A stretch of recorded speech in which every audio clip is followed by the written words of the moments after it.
Bonjour tout le monde, j'ai eu des questions sur le conditionnement opérant. Alors, je vous fais une petite vidéo pour vous donner le plus clairement possible la démarche à suivre pour avoir tout bon à chaque fois que je vous poserai une question à ce sujet-là. Alors, on y va.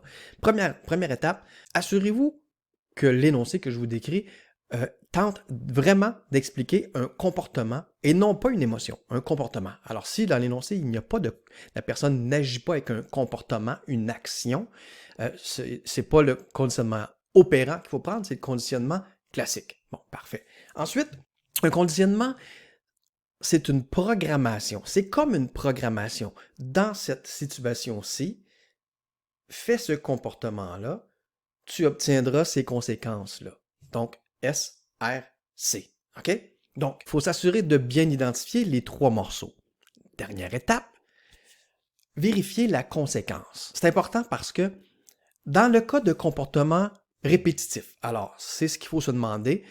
On repère encore une fois le comportement dans notre SRC et on se demande, la personne, est-ce qu'elle est habituée de réagir comme ça à répétition? Si oui, la conséquence doit obligatoirement être positive. Ça se peut que ce comportement-là, à vos yeux, à vous, et c'est là qu'il y a comme une difficulté particulière, à vos yeux, à vous, peut-être que faire ce comportement-là dans cette situation-là, ça n'apporte que des conséquences négatives.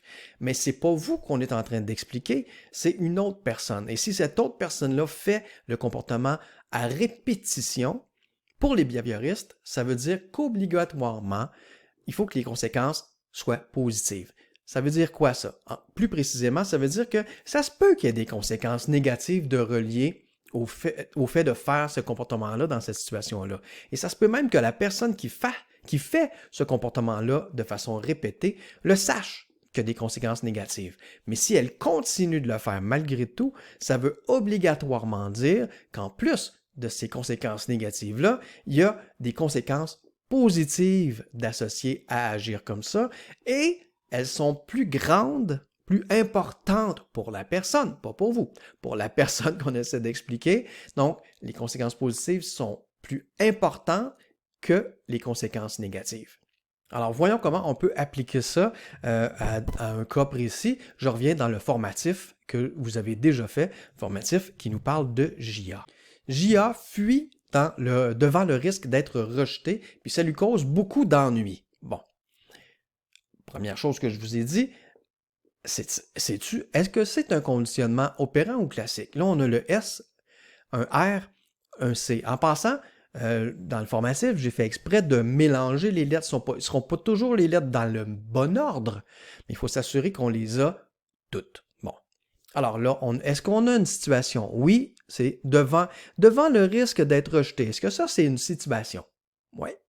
OK, cool. Qu'est-ce qui arrive dans cette situation-là? JA fuit. Fuir.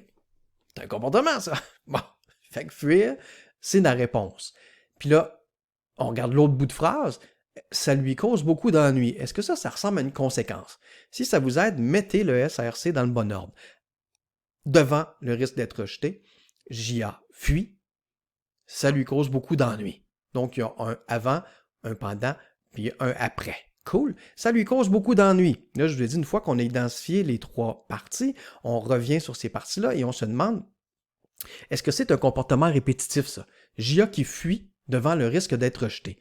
Mais là, oui, vous avez vu la vidéo. C'est un comportement qui fait à répétition. C'est une habitude de laquelle il veut se départir. Alors, il faut absolument quoi? Que la conséquence soit la résultante, là. Il peut y avoir des conséquences négatives, mais la résultante, on doit trouver quelque chose de positif qui explique comment ça que JA, devant le risque d'être rejeté, continue de fuir de façon répétitive. Et là, bon, c'est pour ça que dans ce numéro-là, la bonne réponse, c'était, je donnerais 2 points, parce que JA, oui, on a bien identifié que c'était un comportement, puis la situation, c'était devant le risque d'être rejeté. Mais ça lui cause beaucoup d'ennuis, c'est vrai que ça lui cause beaucoup d'ennuis, c'est pour ça qu'il veut se départir de cette habitude-là, mais présentement, il fait ça à répétition, donc ça doit aussi lui apporter quelque chose de positif. Et si vous regardez bien dans le corrigé, c'est pour ça que j'ai écrit une conséquence positive pourrait être le soulagement le stress que ça lui occasionne de risquer de se faire rejeter, le stress, c'est vraiment plus important pour lui que les ennuis, les opportunités qu'il perd, par exemple. Okay? Présentement, là, le stress possible d'être rejeté, c'est beaucoup plus important pour lui. Alors, quand on fuit ça, hop, on enlève ça, c'est beaucoup plus positif pour J.A. que les ennuis que ça lui cause de fuir le rejet. Comprenez l'idée? J'en essaie un dernier avec vous pour voir si on a vraiment bien compris. On va essayer celui-là. Donc, vous voyez qu'ici, dans le numéro, je vous donne les 3. Alors, il faut s'assurer que les 3 que j'ai identifiés ici, mais c'est vraiment un S, c'est vraiment un R, c'est vraiment un C. Bon, parfait. Alors, après son traitement, lorsque J.A. ressent le stress relié au rejet possible, il reste engagé dans son défi. Alors ici, on pourrait être tenté de dire, ben oui, on a tout, mais attention, un conditionnement opérant, ça explique un quoi? Un comportement. Alors, il est où le comportement? Ben moi, dans cet item-là, je vous dis que le comportement, c'est lorsque J.A. ressent le stress relié au rejet possible. C'est pas un comportement, ça. C'est pas une action. Lorsque J.A. ressent le stress, c'est une émotion. Alors, on devrait, pour expliquer ça, on devrait utiliser le conditionnement classique, pas le conditionnement opérant. Mais bon, on continue. Il reste engagé. Rester engagé. Ah, rester engagé. On peut voir l'action. Je suis stressé, je reste là, je continue mon défi. Ça, c'est un comportement. Alors ça, moi, je vous ai dit que c'était le C. Non, c'est pas une conséquence du tout. C'est un comportement.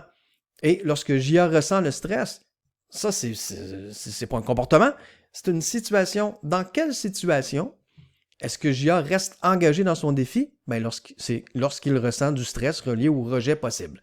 Bon, après son traitement, bon, ça vient spécifier encore plus la situation. Donc, le S, il aurait dû être placé après ici, après possible. Donc, après son traitement, lorsque J.A. ressent le stress relié au rejet possible, bang, qu'est-ce qui arrive? Il reste engagé dans son défi. Il manquerait quoi? Le C. Alors, c'est tout croche, ce numéro-là, dans le fond. Le S n'est pas bien identifié. On identifie un comportement, alors ce n'est pas un comportement du tout, c'est encore la situation. Et on identifie comme étant une conséquence, le comportement. Alors, si on voulait le reformuler, cette situation-là, pour en faire un vrai conditionnement opérant, on pourrait dire quelque chose comme ici que j'ai mis dans le corrigé. Après son traitement, lorsque J.A. ressent le stress lié au rejet possible, ça c'est la situation, bon parfait, il reste engagé dans son défi. Ça c'est le comportement, comment il réagit? Il reste engagé. Pour vaincre sa peur, pour prendre confiance en lui, etc. Donc, la nouvelle programmation que J.A. essaie de s'imprégner de en se lançant tous ces défis, c'est que pensez en termes d'ordinateur, c'est une programmation. Lorsque ceci arrive, je veux que tu réagisses comme ça pour obtenir ceci.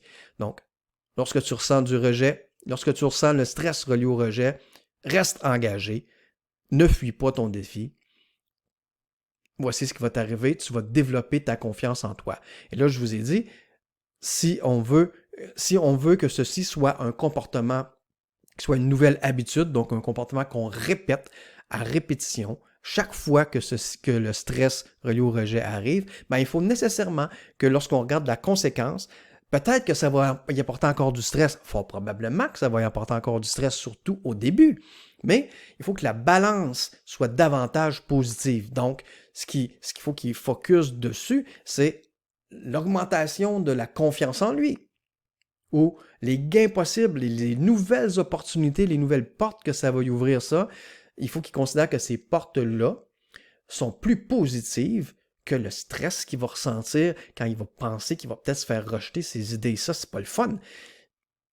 Mais si on fait ça, ça va être moins important. Ça, c'est plus important ici, les nouvelles opportunités, ma nouvelle vie, ma capacité de démarrer mon entreprise, de risquer des choses, même si je suis pas sûr que ça va tout le temps bien réussir. Ça, c'est vraiment plus important. Alors là, on a les bonnes bases pour faire un conditionnement opérant puissant qui va faire en sorte qu'à un moment donné, ça va être une programmation. J.A. n'aura plus besoin de réfléchir. Boum, il sent le stress. Pas grave, il continue à foncer pareil. Puis après ça, il ressent la fierté, mettons, la confiance en lui qui augmente, etc. OK. Bon, dernière chose que je veux préciser, c'est que si le comportement qu'on essaie d'expliquer avec un conditionnement opérant, ce n'est pas un comportement répétitif. Parce que ça se peut que dans la vie, dans une situation X, on fait quelque chose, puis la conséquence est négative. Bon, si ce n'est pas un comportement répétitif, qu'est-ce qu'on va faire? Ben, on va apprendre. C'est ça que les behavioristes disent. On apprend de nos erreurs. Alors, si cette situation-là réapparaît, je ne ferai pas le même comportement parce que la dernière fois, je me suis planté. OK? C'est pour ça que la conséquence peut être négative seulement dans les cas où mon comportement n'est pas répétitif. Si mon comportement est répétitif, c'est parce que j'ai compris que oui, il y avait des conséquences négatives, mais que les conséquences positives les surpassaient. Parce qu'on part du principe que les behavioristes disent on apprend, tout est apprentissage. Alors, si je refais toujours le même comportement dans la situation et qu'il n'y a que des conséquences négatives à ça, c'est pas logique. Il faut vraiment qu'une personne soit pas très intelligente pour refaire toujours les mêmes erreurs et ne pas apprendre de ça pour changer son comportement dans les situations futures. Voyez-vous? Alors, quand le comportement est répétitif, on ne va pas y aller avec l'hypothèse que la personne est conne. Non. La personne manque d'intelligence. Non. La personne voit là-dedans des conséquences positives, alors que peut-être vous pas, parce que vous agiriez jamais de cette façon-là dans cette situation-là. Alors, il faut sortir de nos têtes à nous, il faut rentrer dans la tête du cas qu'on essaie d'expliquer, et que si c'est un comportement répétitif, il faut chercher, mais quelle est la conséquence positive qu'il peut bien y avoir là-dedans, parce que moi, je n'agirais jamais comme ça dans cette situation-là. C'est comme ça qu'il faut réfléchir. Alors voilà, je souhaite que ces explications supplémentaires-là vous aident à toujours avoir bon vos conditionnements opérants et à repérer les erreurs dans les conditionnements opérants que moi, je pourrais vous donner à corriger dans l'examen final. Excellent.